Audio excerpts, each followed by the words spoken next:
Hello and welcome to our EV meeting. Here you can see who is presenting tonight.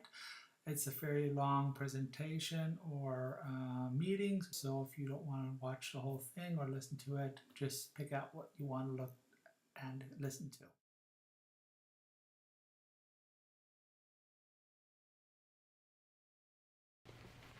Alrighty, well, let's I guess let's get started. It's 6 o'clock. What's after 6? So I guess George already went over the agenda. The agenda. I'll go over that real quick. It's up there. So we're gonna have a quick call to order. George already made the announcements, so I don't think there's anything more to do there, except maybe to say again that we need volunteers for Davis on Saturday, so talk to Guy if you're interested. So should we go ahead and do the introductions like we usually do or not? Because we're tight for time, right? You got 4 minutes. All right, let's do introductions. So I'm Peter Mackin. I guess I'm the new president/leader of SacEVA for, what, 2 years? Okay, so I think we're ready. So Lisa Chilidakis, sort of. That's close. Okay, and you're going to talk about the Veloz. Okay, cool. Okay.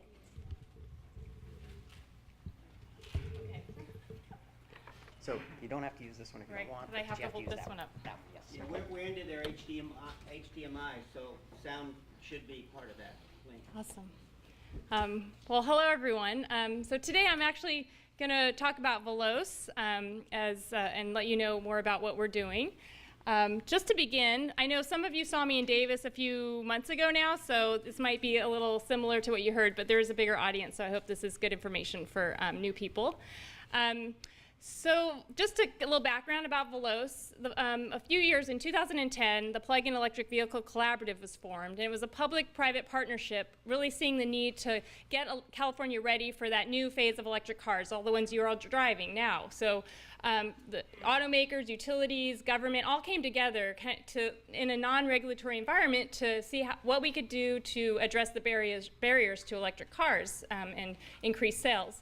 And about 2 years ago, we realized sales were growing, but not enough was being done. And what could these members do to really kickstart and help the market grow in California to meet our really ambitious goals? So at that time, the collaborative, the folks involved formed Veloz. And Veloz is a nonprofit, a 501c3, with a mission of helping grow the electric car market through a large-scale campaign. So just go to the next slide. So as you all probably know, California has very ambitious goals. We want to get 5 million zero-emission vehicles on our roads by 2030. And we're getting there, but we have a long way to go. Go to the next slide. So we just updated our sales dashboard, and as you've heard today, there are a lot of Model 3s, and sales have really just in the last 2 months skyrocketed in record numbers, and so that's very exciting. But in California, we have over 450,000 electric cars on our roads. Those have been registered since 2010. So our market here, we have the strongest market in the country. We have almost 50% of sales nationally. So we're strong growth, but we still have a long way to go to reach our goals. And this is on the Veloz website if you want to track sales monthly. We update this every month. So next slide. So the vision of Veloz, Veloz means fast in Spanish. And that's because we have to move quickly. The world's cars are going electric, but not fast enough. California aims to drive this transition to electric transportation, and Veloz is wanting to create a movement to really get us where we need to go. And we can do this because we're assembling the best and the brightest that we have in California to really drive the market. So next slide, please. So in the last few months, we were formed a year ago, so we've been building this board of directors and our membership to really have the strength that we need to have the voice to create this movement. So we have folks from all the big IOU, the utilities in California. We've got folks from Electrify America, the LADWP, Sierra Club. We just added Orson from the Green Lighting Institute. We have Uber and Lyft represented. Folks from EVgo, BMW. So we have a really strong GM, strong board of directors. So they're really driving the mission of Veloz and helping us get where we need to go. The next slide. And then we have a public policy board that has really strong hitters as well. Mary Nichols, Carla Peterman, Janaea Scott. They're really with the state agencies that are really driving this in the regulatory way. They're behind it. They don't have a vote on our board, but they're behind this, and they're like a real strong force behind Veloz as well. So next. And these are our members. So automakers, utilities, EV charging, SMUD is a member. So this force is really helping us create this movement. And so the biggest barrier that we saw to sales in California, and really nationally, is awareness. I mean, all of you have learned about electric cars, you're spreading the word, but over 50% of Californians can't even name a make or model. So we really need to address consumer awareness. So Veloz is launching a national California campaign. We're looking at doing a kind of a Got Milk statewide campaign in California to address electric cars. So we're aiming to spark this virtuous cycle of desire and demand with more makes and models coming and more charging stations. So next slide. So our campaign is called Electric for All. We think this is a really strong California-focused kind of campaign. It's very inclusive. Electric cars are for everyone, and it has a good California feel to it with the neon. So we're really excited about this campaign. Next slide. And our task is really to inspire car buyers to learn more about electric cars in order to increase consideration, understanding, and purchase of this technology. So really the key word here is inspire. Maybe people see electric car stations, maybe they see cars driving by, but are they inspired to learn more? Are they inspired to think and consider this car for them? Not right now. So we're looking at taking an opportunity to flip the script. We're going to, instead of being practical, rational, trying to educate people, be exclusive, this is a big change. We're saying, no, we're looking at the passion, the emotion. This isn't that big of a change. This is no big deal. We're going to be inclusive. So we're trying to look at this in a new way. Next slide. So this is a fun Seth Godin quote. We are glitch-ridden, superstitious creatures of habit. If you assume that others will be swayed by your logical argument, you've mostly likely made a significant irrational mistake. Next slide. So we're looking at, denerdifying the electric car. Next slide. Don't dwell on what makes electric cars different. Let's say, these are just like the car you've always driven. They're different, but they're not that different from the cars you already know and love. Next slide. So now I'm going to show you a video. If you go to the next slide, and if you scroll around, move your mouse around, there's going to be a little play button at the right side.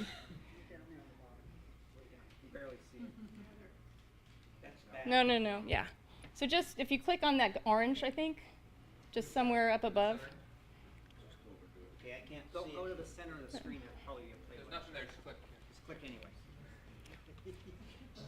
Electric is not bad. Electric is not just for the counterculture.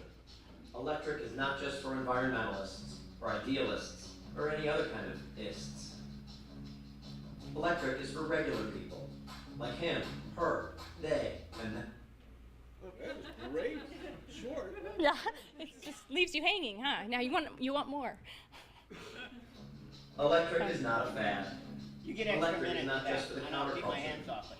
Electric is not just for environmentalists, or idealists, or any other kind of ists. Electric is for regular people, like him, her, they, and them. It's for NorCal and SoCal, and every part of Cal in between. We have a little. Electric is for commuters, and road trippers, and carpoolers, and sing along really loud to the radioers. Electric is for 405 gridlock and Highway 1 bliss. It's for people with kids in the back seat and dogs in the front seat. Electric is for Pete's runs, and Target runs, and In-N-Out runs. Electric is for bad driver's license photo takers, drive across the Golden Gate Bridgers, and pay way too damn much at the pumpers. In California, electric is for all of us. Plug-in electric, fuel cell electric, eléctrico para todos. Electric for all. Okay, thanks. Next slide. Electric is not bad. Now I don't know how to get out of that. I think you can you go to the next, the arrow to the next slide? There's an arrow down there at the bottom. Now I've lost it. The right arrow. Just use your keyboard.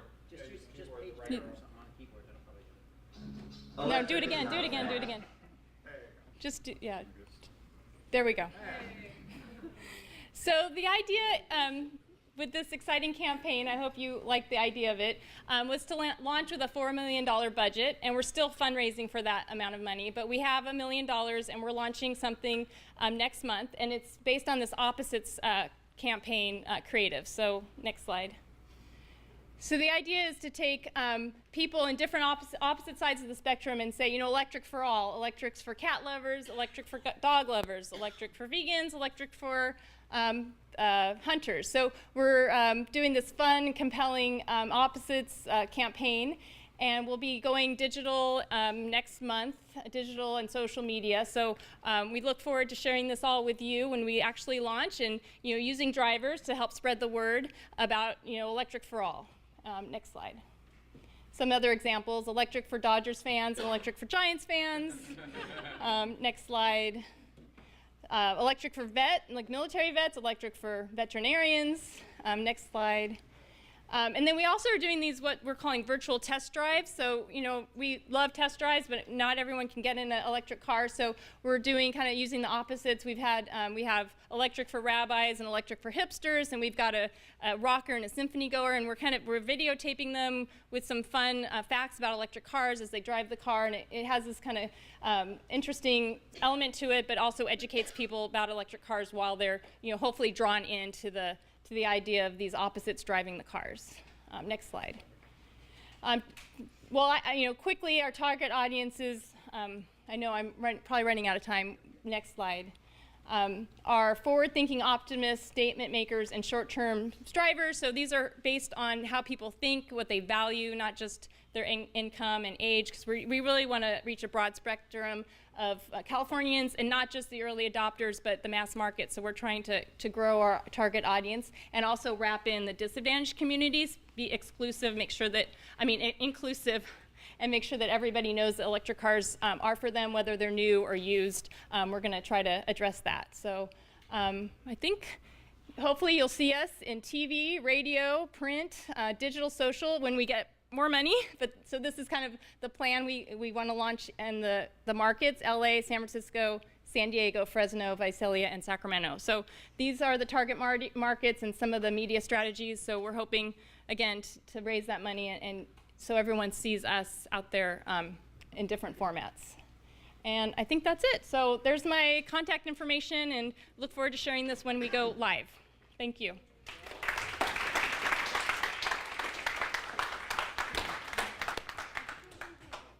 Okay, next up, Marcos. Yeah, right here. All right, I'm going to try to make this quick and easy. I am talking about, it doesn't sound like, can you guys hear me? Is this working okay? All right, so I'm going to be talking about this Uber SMUD partnership in order to increase the amount of trips and mileage and the amount of EV drivers within Uber. So can roll on to the next one.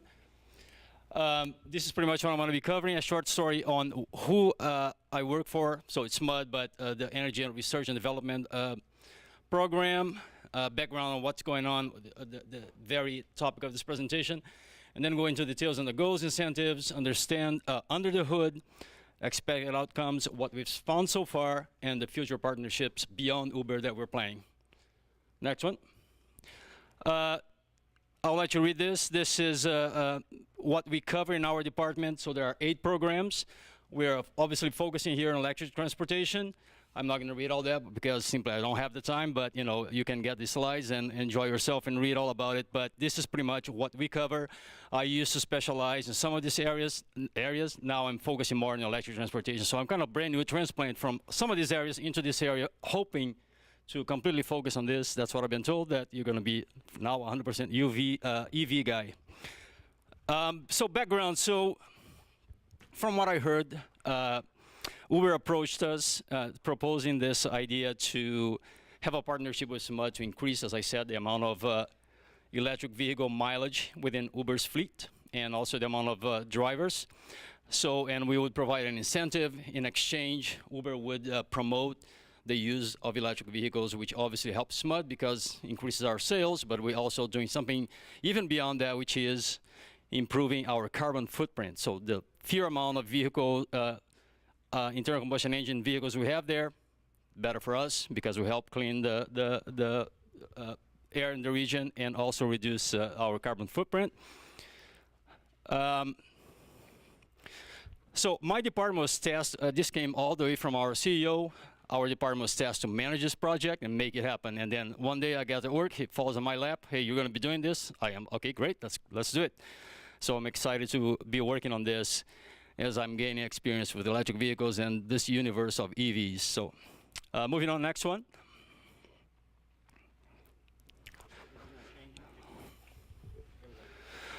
This is just a picture. You know, presentations with words only get pretty boring. This is the media event that we had. This is Sacramento's mayor, and we have our CEO and our execs there. So we can move on to the next one, just showing you.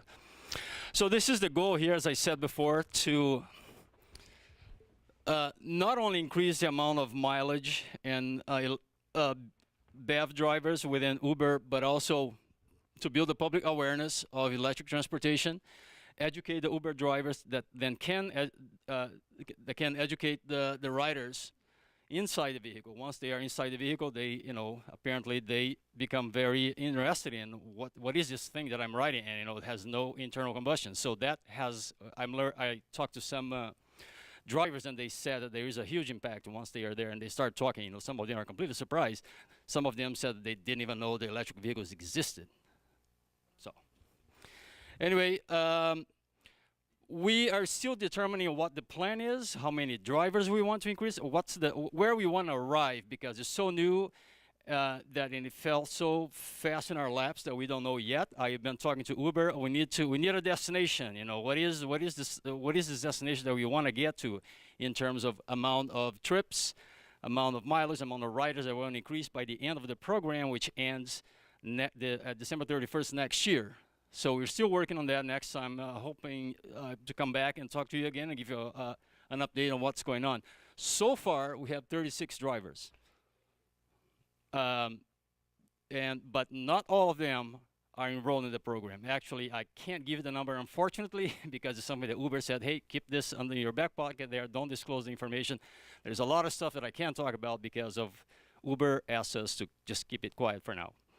All right, let's move on.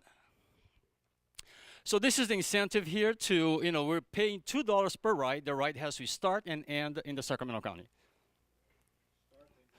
I take that back. Start or end in the Sacramento County. I'm sorry. And we're contributing $125, and Uber is contributing $175. Initially, it was 25 cents. They called me up. Hey, we're raising it to 75 cents, although we're cutting the amount of rides to 20 rides per week per driver, which actually it covers a lot. So, which I already covered this. The incentive was developed based upon the combined value from, I'm not going to delve into that, so much information. Let's move on.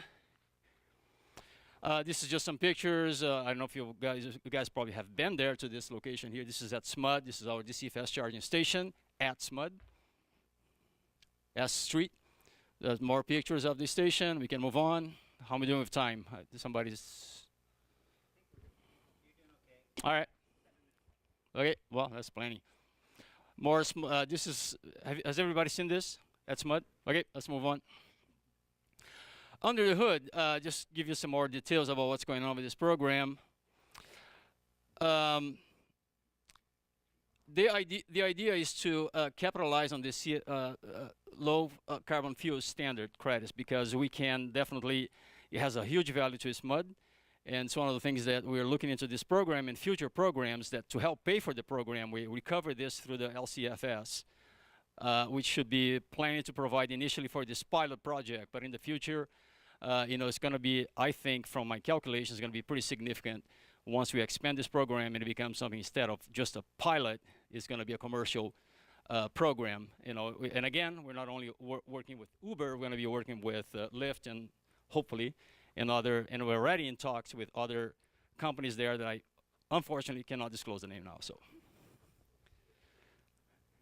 can you go back a little bit? Maybe there's something that I need to cover here. Yeah, no worries.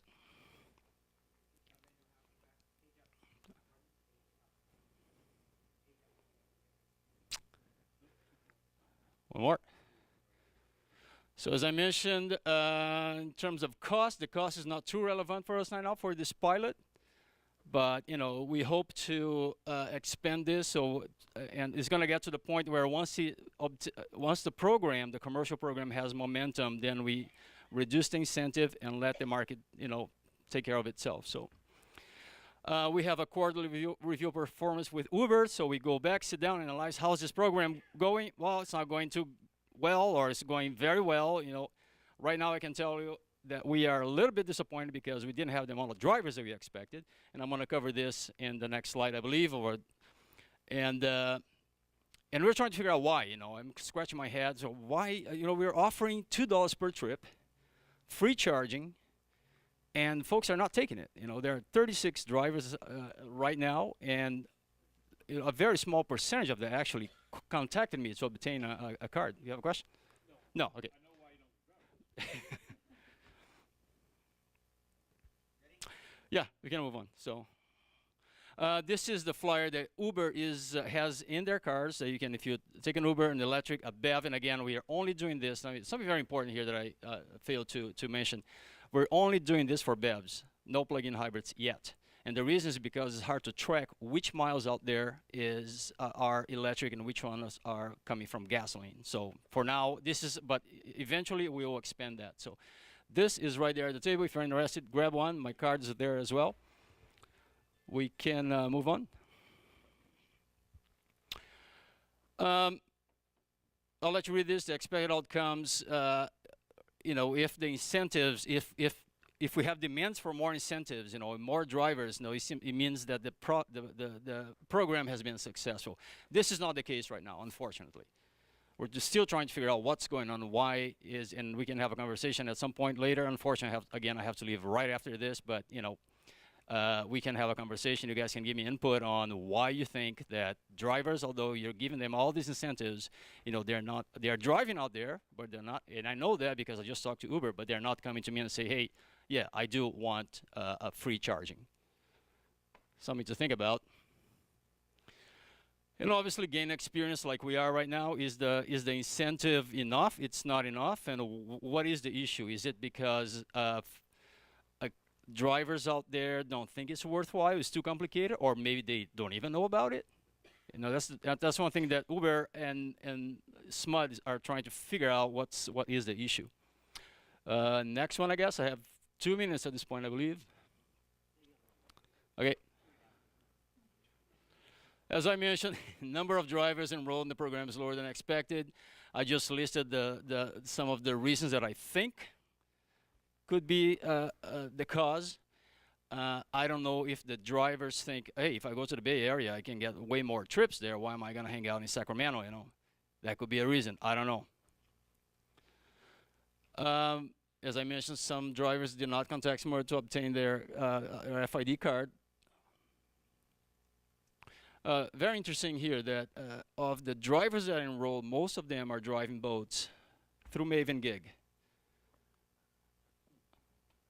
which I thought was, well, wait a minute, so there's something here. Maybe we should have a program with Maven Gig or similar, subsidize probably the rental of the vehicle. Maybe that's where it's at. I don't know. You see what I mean? Instead of subsidizing the trips and the charging, will subsidize actually the rental of the vehicle. That's something that I brought up internally. That's something that we are thinking about, and at some point we're going to approach Maven Gig and similar companies out there and try to propose, hey, what can we do in regards to rental? Maybe pay a portion of it. I don't know. It's something that we're still brainstorming that. Like I said, it's too early to figure out right now what the best solution is. As I mentioned that, and I mentioned that incentive may not be enough to move the needle. We thought that it was, but unfortunately, we haven't had the reaction that we expected. All right, we can move on from here. As I mentioned, there's future partnerships. This is the first time that we form this type of partnership, and eventually going to approach others. And the next time that I come here, if I get invited again, I can tell you about the partnerships, the folks that we're talking. Actually, today and yesterday, I've been in talk to these folks, and it's going to be something much bigger than this partnership with Uber, in my opinion. So.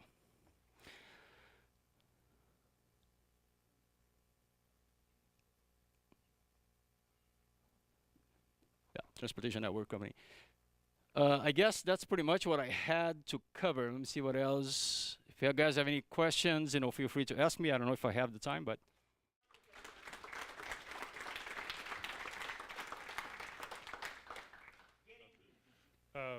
Good evening, everybody. Thanks for inviting me here.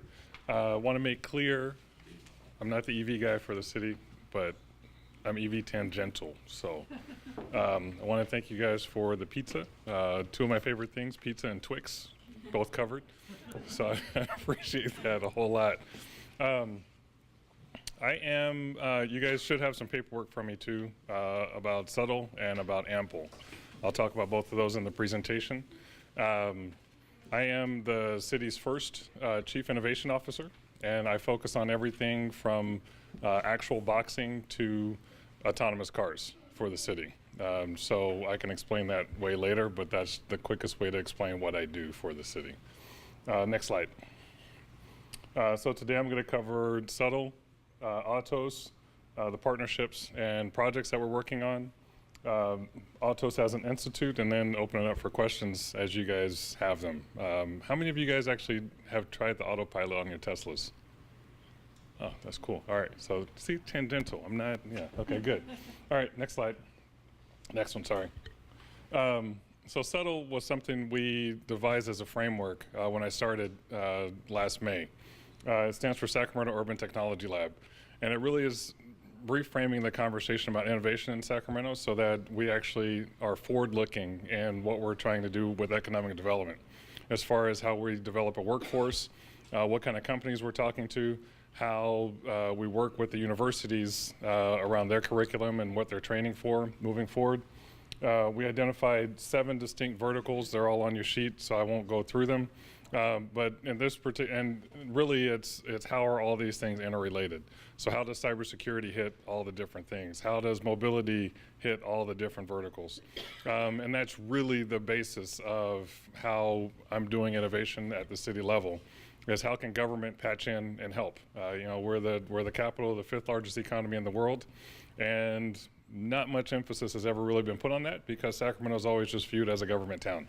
But my argument is that's actually a really, really good thing when you're trying to attract businesses, develop a future workforce, foreign direct investment, and really lead the way on some things. Next slide. AUTOS stands for Autonomous Transportation Open Standard. It was an initiative that the mayor, Congresswoman Matsui, Dr. Pan, Vivek Ranadive launched in partnership with the state. Oddly enough, that day I was part of the state, and then at the second half of the presentation, I was part of the city. That was actually the day that everybody found out that I was moving over to work for Mayor Steinberg. Next slide. So yeah, Autos launched in 2017 as an initiative, and it was really looking at how do we position Sacramento in the autonomous vehicle conversation, not only in California but really globally. The way that in my former life with the state, I used to work for the governor's office, business and economic development, and the way we were positioning California is, yeah, we had the regulation side with the DMV and PUC, but on the tech side, it's really 2 bookends. It's Michigan, because they have all the car companies, and then California, because all the car companies are sending their research arms out to California. So how do we inform the conversation about how we do things safely around autonomous cars and allay fears and make sure that it's an inclusive, equitable system that's developed, very similar to what Lisa was talking about with the EVs. Listed here are some of the things that we basically threw out there and saw to see if it would stick.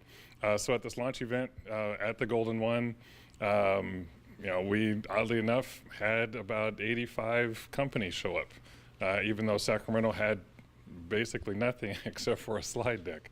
And they listened, and they've been listening now for about a year. Go ahead, next slide. Next one. So in this space, as we've been building a narrative around autonomous cars and how autonomous cars should be electric cars, and we've just been stacking to the narrative, we've developed some strong partnerships. Obviously, partnerships with the universities is crucial. UC Davis with Dan Sperling and what they're doing with ITS and the 3 revolutions. Sac State and the engineering program out there, and the community colleges are actually starting to get into the autonomous car conversation as well. They're looking at setting up some satellite sites they're not in Sacramento, but around Sacramento, to actually start testing or start training people on how to really, from operation to taking care of and maintenance and so on and so forth for autonomous cars. Being the capital, we have access to all the policymakers, both state and federal. And so it's important that as a city, we actually lean into the new technologies that are coming and try to be technology friendly in a way, but doing it from a perspective of it's about the community, it's about the citizens, not just to have tech. It's super important because with tech, a lot of times you lose control and you have San Francisco. So. Next slide. Well, actually, go back one more. Sorry, go back. Page up. Yep. So one of the papers that you guys have is about Ample. Ample came to us through venture capital company. Why a venture capital company? Because they heard that we were AV friendly and they had a technology that could help the AV conversation. Considering that it makes sense for AVs, autonomous cars, to be EVs because there's highly likely not going to be anybody to get out of a car to put gas in an autonomous car. Just, it's one of those things that for some reason it doesn't resonate with a lot of folks. They just think that they're all going to be gas. But as opposed to putting legislation that says all AVs have to be EVs, we're just making the logical argument that they need to be EVs, but according to Lisa's slide, that may not be a good way to go because we're too logical about it. Scotty and Phantom do similar things and are talking to Sacramento about teleoperation of autonomous cars. So that's what you guys may have heard is driverless, but not autonomous. So basically you have a remote operator somewhere driving the car for you, sitting behind 5 screens. These guys are in Mountain View in San Francisco. Phantom Auto, these guys have actually signed a deal with Sacramento, so they'll actually be driving some of their cars, I'm hoping October, November, and then they'll be here for about 12 months. And we'll be taking them around to different cities and different folks to see if Sacramento and the region are a good place for their service. And Scotty, they don't like to tell people, but they're very closely associated to Google and Waymo. And they actually have a completely different way of doing teleoperation, which they won't tell us. But they did call and tell us that they want to work with Sacramento to tell the right story about teleoperations. So they're obvious rivals, and you guys have to stay tuned for that. Reviver Auto. Have any of you guys seen the digital electronic license plates? We had him speak. You had Neville? Well, one of their other principals. Oh, cool. So I have one on my car, and we actually put them on 24 cars in the city fleet. Not just as a novelty, which unfortunately is kind of where they're categorized right now, but we're actually working with them now to build a platform so that we can track VMT, we can track a whole lot of stuff at the city level. On my end, I'm super interested because around the autonomous conversation, a lot of cities are caught off guard with where autonomous cars are actually operating. So we want to be able to put these on autonomous cars, and as they're testing in and around Sacramento, we can actually start connecting the dots for the state around VMT if they're moving away from gas tax and all these other things. So we're piecing together stories, and obviously DMV, Caltrans, they have the regulations, they have the roads, and PUC should be up here, but they're not partners just yet. Got to work on that a little bit because they are the governing body over being able to pay for autonomous as a service. So they control all the TNCs, all the Ubers, Lyfts, and those guys. And Uber and Lyft are quickly moving to the autonomous space, so they're super interested in figuring out how to crack the nut on that. All right, next 2 slides. Yep. Next one. So the Institute. As we've been building a conversation around autos over this past year, 16 months, it's become very apparent that we don't want to just be a test bed because there's a lot of those that exist. Michigan is actually investing quite a bit of money in 340 acres of a test bed. There's a couple pockets in and around California that have some roads that are available for testing. we're actually looking at, and with the subtle document, really understanding it is how do we open up the whole city for moving these level 3 to 5 cars to deployment, and working within the communities to do that. And so level 3 to 5, I think most Teslas are level 2 right now. So take it, a degree farther, where we're talking to companies around level 4, where basically they just have to have somebody on board that can take control if they need to, but really don't have to, because it could be operating at a level 5. We have one company that's coming October, November as well. So these next 4 months are really, really exciting for me. You may not be able to tell by my demeanor, but I'm super, super pumped. That operate level 5, meaning that they actually don't even have a steering wheel in their vehicle. And we'll have them doing some tests in and around the city as well. But really, the Institute will be focused on applied research, demonstration, public policy, and workforce development, so that we can actually build a continuum and also start connecting the dots between federal, state, local. How do we cross borders? How do we cross cities? How do we hopefully work with Nevada and Oregon primarily to move the technology to deployment a little bit quicker and gain public acceptance, because we really emphasize the safety aspect of it all. And that's what's at the core here in Sacramento, is safety, but also workforce development and inspiring the future. So, the more we get people used to the technology, in the technology, around the technology, meaning, if I'm talking to a company, I'll ask them point blank, will you take your car, your bus, your whatever to a school, so that kids understand how their coding programs translate into cybersecurity for a vehicle, or coding for a vehicle. To get folks really understanding the use cases, getting kids to and from school, to and from after school programs, getting senior citizens around their communities, working with hospital systems so that the shuttles can actually go in between hospital systems. So we're actually really thinking about how the technology helps people versus the fear that's out there around the driverless car. So next slide, I think, is question and answer. So yeah, I'm done. I would love to answer any questions that you guys have. Time for a couple of questions now. I think Lewis will be able to stay briefly, at least for the open time between 7 and 7:30. Yes. So anybody with a question at this moment? Yes, sir. Have you developed or looked at the senior population that is terrified of driving or shouldn't be driving? so yes, that's one of the focus. That doesn't mean you do. Not well. that's actually one of the populations that we're focused on. We've been more focused on in and around hospitals and senior care facilities, just getting to appointments and stuff. And as soon as we officially land a company, that'll be one of the primary use cases that we roll out. Yes, sir. Have you guys been looking into heavy-duty vehicle automation? I know that you've over in Yeah. Reno, the terror buses that they've deployed are equipped to drive autonomously. Yeah, so in California, this is part of the regulation side. In California, nothing over 10,000 pounds can drive autonomously yet. So that's part of why we're building the Autos as a regional collaborative. One is a union thing, but two is just ease of deployment. So WestSac is working with us so that when California authorizes 10K plus, we can roll them out over in WestSac. Is there a timeline for that? It's DMV. 20 years. Yeah, pretty much. Hopefully not 20 years, but honestly, so the loophole in that right now is that to drive autonomous on the roads, fully autonomous, you have to be able to have access to teleoperation. So teleoperation, those are the companies that we're working with right now.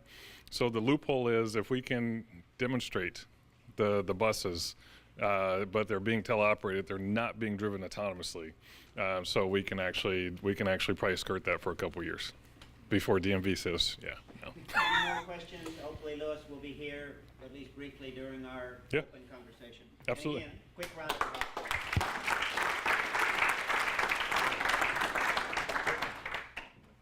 So our next speaker is going to be talking about some cutting-edge technology in new electric motor design and engineering. Highlands Power, which has got its startup offices here in Sacramento. We welcome you to Sacramento. Thank you very much. And look forward to hearing more about the tech. Yeah, thank you, George. So, as George said, my name is Connor Whaley. I'm the CTO and co-founder of a company called Highlands Power. And kind of in a nutshell, what we do is we design and develop electric motors specifically for mass market electric vehicles. As I'm sure everyone here agrees that electric vehicles are here to stay, but the next kind of phase of the electric vehicle industry is to try and figure out how to make electric vehicles available to everybody. And up until this point, everyone's kind of focusing on the battery technology, and that's worked up until now, but what we're seeing is that there's a lot more innovation left in the vehicle that can do the same things as battery, increasing range, reducing charging time, as well as reducing cost, can all be done in the drivetrain as well. So that's what we have been developing for the last 3 years. So go to the next slide. So what we developed is a platform, a motor platform called the S1. It's a new motor architecture that produces significantly more power and torque, or twisting force, than any other motor in a smaller space. So it's incredibly high performance for its size. It's actually so high performance that you can actually run a vehicle like a Chevy Bolt or a Model S or a Model 3, a vehicle of that class, without the need of a gearbox. So it's producing up to 5 times more torque in a small space. So that removes the need for having any gears, any moving, touching parts in the vehicle at all. It's just the motor. The power goes from the motor through a shaft and out to the wheels. It's the simplest form of a drivetrain that you can have. And this hasn't been possible with current motor technology. We had to completely redesign the motor in order to do this. If you go to the next slide. And because of this, because it's a new way of thinking about motors, we look at it as not as just automotive electric vehicles, but as electric vehicles in general. Anything from aerospace to boats to cargo ships to anything that is powered by an electric motor can benefit from this kind of power and torque density, trying to get as much performance in as small a space as possible. Let's go to the next one. So how we kind of were able to do this is that we went from the ground up to kind of redesign all of the magnetics, the way that we cool the motor, the way that we assemble and put it together are all very important, and it's really difficult to try and get them all into one single motor. So it took us over 3 years, and I actually have some gray hairs to prove it, even at 25, that You're not going to get any sympathy. you know, that when I was saying that out loud, I realized that. But but to be able to get all of these things into a single motor just wasn't possible with the current design. So we had to come up with a completely new architecture on ways to assemble and build, as well as design how we cool the motors to be able to get this all into a single product. Should we go to the next one? Or the one after that? And it's great that if you can get a high-performance motor, but you also have to make sure that you can manufacture them. You can scale them up past 10,000 units, getting them to 100,000, and eventually 500,000 to 1 million units a year. So to try and get that to design, we had to go to different materials as well as do extensive testing to make sure that the design that we have is waterproof, that if you get in a crash, it's not going to explode, it's going to still operate, that if it fails for whatever reason, that you have backups that continue to protect the occupants in the vehicle. There's all of these other aspects in a drivetrain that you want to make sure is always considered at the very beginning of the design. So when we're looking at it from the ground up, we weren't just looking at performance of the motor, but we're also looking at how it integrates into the vehicle, how it integrates into the supply chain, so that these manufacturers, when they're going to go after, say, a $25,000 car or a $30,000 car, the ones that are going to be coming over the next 10 to 15 years, that they have the designs and the technologies that are reliable enough to be able to use them in cars that are being used by millions of different people. So next slide. Now, because we're using an entirely new architecture, it actually opens up a lot of different ways to configure the drivetrain. So our motors are actually modular. So you can stack these motors together to create whatever power or torque output that you need. So say you have like a Honda Accord type of vehicle. You can use one motor for an entry level, you can use two for kind of a sports vehicle, or you can use 4 motors for all-wheel drive, having one motor power each and every vehicle, so each motor can turn the wheel individually, irrespective of what the other ones are doing. It improves traction control, it can make the vehicle safer, it can also make it more high performance.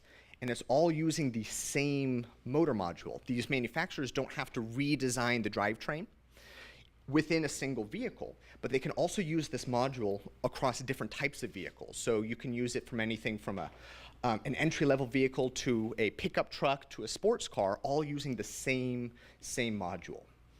Again, reducing development costs, and by reducing development costs, they can then pass that on to the consumers, making a lower cost vehicle for everybody. Now, what we found is that with just 2 sizes of motors, so we have 2 modules, a small one and a large one, that we can address 95% of all of the different vehicle kind of types out there, save just a few hybrid vehicles. We can address a huge amount of the market just with 2 different sizes. So when we're developing the motor, on our side, it's inexpensive to develop because we only need 2 sizes. All the vehicle manufacturers, they only need to worry about 2 sizes. They don't have thousands and thousands of parts that they have to deal with. They only have just a few types of motors to deal with across an entire fleet of different vehicles. Again, all of this is aimed at scalability, as well as reducing kind of the overhead, as well as making sure that the vehicle itself stays as high performance and as low cost as possible. Now, because these are modular, you can use any different orientation, you can move the motors around in the vehicle, and you can stack them to do whatever it is that you want. So say if you wanted to do like a high performance car, you can have 2 of the high performance, the larger motors on either axle, you can use that. If you go to the next slide. Now, if you wanted to go to, say, a medium-sized car, you can use, again, the same modules. So you can also have different configurations, different drivetrain configurations within that compact car. So if you wanted, say, an all-wheel drive or a 2-wheel drive, you can, again, use that same module that's being used in this car as well as the super sports car. And if you go to the next one. And again, just not talking about vehicles, but commercial vehicles, pickup trucks, delivery trucks, all using different kinds of things. Next slide. To go up to the very largest class of vehicle can be done using the same motor. That's what we really want to do, to integrate all of the different vehicles and keep everyone using the same kind of design, because that's how we're going to get to scalability. That's how we get the 500,000 or million unit a year vehicle. So next slide. And because of this, when we design the motor can be very easily manufactured. So when we're looking at the assembly process, how you manufacture the motor is also a huge part of the cost of the vehicle. So if you can manufacture your motor for the same price as a normal motor and get all of these other benefits, then you have a platform that almost every single vehicle manufacturer can use across any sedan or pickup truck or any other kind of vehicle outside of automotive. So overall, what we really want to do is we want to put an electric vehicle into every driveway in the world. And the way that we do it is we simplify, we make it as easy as possible to put it into the vehicle, and we make it as reliable as possible. And when we're really excited to see that once we start putting these motors into vehicles, into a large number of vehicles, right now we're in the prototyping and testing stage, and later on this year and early next year, we're actually going to be putting them into vehicles and then start testing them in fleets, in commercial fleets. So delivery trucks really like having the increased efficiency as well as the increased torque of these motors, and they're going to be the first adopters, and then we're going to be branching out from there. And all of the motors that we're going to design and develop and manufacture is going to be done here in Sacramento. So we're very excited to be here. So we're really excited to be here, and I have a whole bunch of different parts and things. We also have a motor over here, so if you want to take a look, I'll be around here until 7:30, so feel free to touch, feel, ask any questions. I'll be around for a while, so thank you very much. And that's actually a near record. We had all of our speakers close for open conversation 5 minutes early. Let's hear it for Kyle.